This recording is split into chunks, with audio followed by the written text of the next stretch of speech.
gente, tudo bem? Meu nome é Júlia, eu sou aluna do nono ano A. E na terça-feira a gente vai comemorar o dia 7 de setembro, né, que é a independência do Brasil. E por isso a escola me convidou para contar um pouquinho para vocês de como aconteceu, né, esse dia histórico. Então, gente, a independência do Brasil, ela foi declarada em 7 de setembro de 1822. Quando aconteceu o Grito do Ipiranga. O Brasil transformou-se em uma monarquia governada por Dom Pedro I. A independência do Brasil foi o processo histórico de separação entre Brasil e Portugal. Por meio da independência, o Brasil deixou de ser uma colônia portuguesa e passou a ser uma nação independente. Com esse evento, o país organizou-se como uma monarquia que tinha Dom Pedro I como imperador. A independência do Brasil tem uma grande ligação com a transferência da corte portuguesa para a colônia em 1808. Os acontecimentos que passaram, no intervalo de tempo entre 1808 e 1822 levaram ao desgaste na relação entre a elite brasileira, sobretudo a do Sudeste, com o Reino de Portugal. A corte portuguesa resolveu mudar-se para o Brasil no fim de 1807, para fugir das tropas napoleônicas que invadiram Portugal na represália pelo país ter furado o bloqueio continental. Eles estavam fugindo, estavam sendo perseguidos pelas tropas napoleônicas, isso lá na Europa. E nessa época, a rainha de Portugal era Dona Maria e o príncipe regente era Dom João VI. E essa medida, de vir para o Brasil foi uma decisão de Dom João. Mudanças sensíveis aconteceram no Brasil nesse período, que ficou conhecido como período joanino. Essas mudanças ocorreram no campo cultural, econômico e até mesmo na política.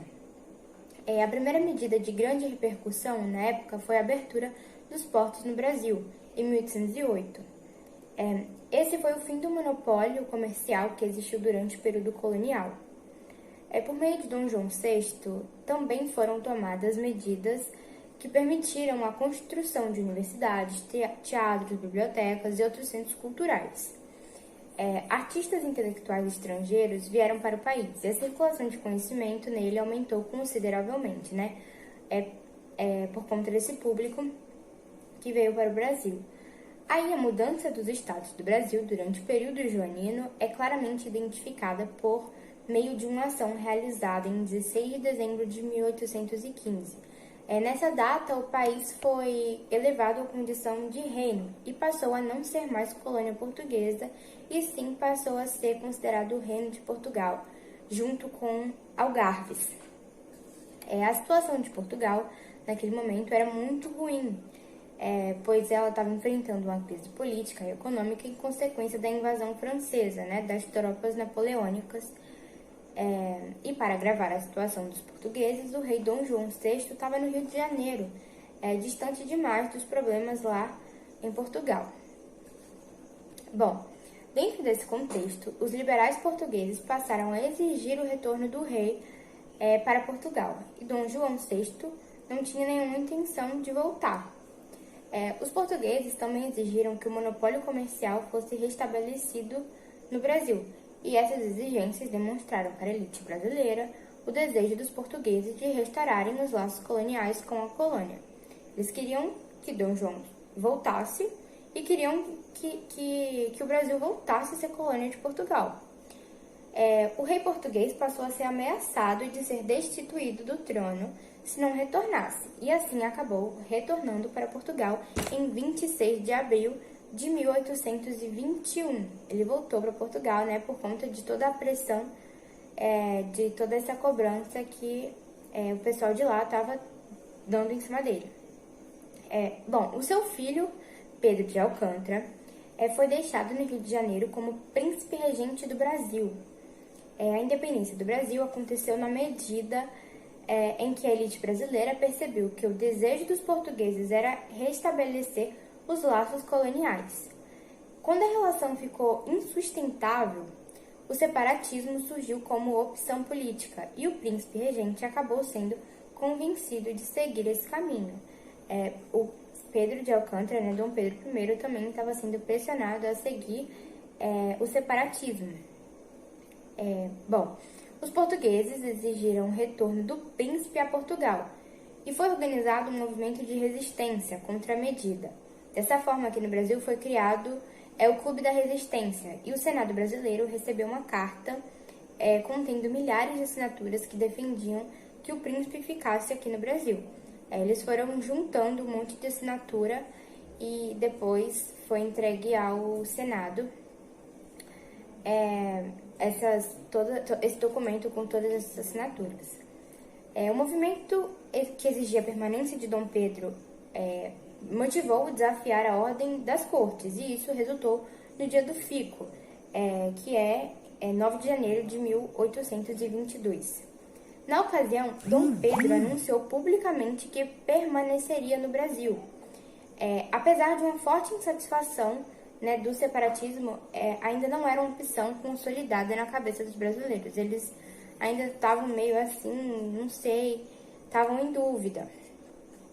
A relação entre Portugal e Brasil continuava péssima, gente. E em maio de 1822 foi decretado o Cumpra-se, a lei que determinava que as medidas aprovadas em Portugal só valeriam no Brasil se Dom Pedro aprovasse. A essa altura, a ideia do separatismo já estava bastante propagada, tanto que em junho foi convocada uma eleição para a formação da Assembleia Constituinte. O caminho do rompimento seguia a todo vapor, e a ideia de elaborar a Constituição para o Brasil reforçava isso. A forma como Dom Pedro conduziu esse processo foi bastante influenciada pela sua esposa, Dona Maria Leopoldina, e por seu conselheiro José Bonifácio. A situação, gente, agravou-se em agosto, quando ordens chegaram de Portugal. As cortes atacavam os privilégios brasileiros, acusavam José Bonifácio de traição e ordenavam o retorno de Dom Pedro. Isso fez Dona Maria Leopoldina convocar uma sessão extraordinária, presidida por José Bonifácio, em 2 de setembro. Nessa sessão ficou decidido que o movimento de declarar a independência do Brasil. Uma declaração de independência foi redigida e enviada junto às cartas portuguesas para Dom Pedro. O regente estava a caminho de São Paulo, na ocasião, e acabou sendo alcançado pelo mensageiro no dia 7 de setembro de 1822. Às margens do rio Ipiranga, Dom Pedro inteirou-se da situação e, segundo o que ficou registrado na história, a oficial brasileira foi realizado o Grito da Independência do Brasil, momento conhecido como Grito do Ipiranga, onde a frase mais famosa é Independência ou Morte.